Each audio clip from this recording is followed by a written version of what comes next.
For this step, you're going to need tiny little silver sequins, or use the color of the sequins you've been using. You're going to need your finished napkin ring with the sequins, and you're going to need some needle and thread and a pair of scissors.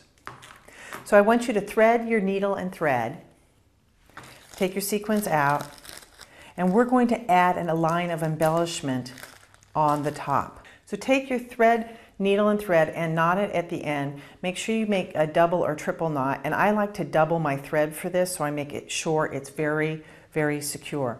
You're going to go into just the top part of the ribbon, and again, this is a good reason to use that satin ribbon, because it'll take a needle and thread. Some of the other ribbon, if you use a non-satin ribbon, you may not be able to do this. You thread the sequin. It's got that hole on it, remember? Where the hot glue came in. You're going to go right underneath that sequin and come up.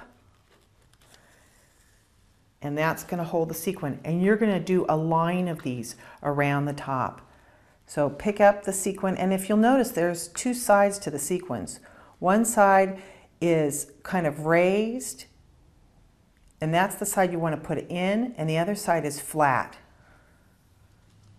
So again, put it down, go underneath it, and come out to the side of it, and pull your thread.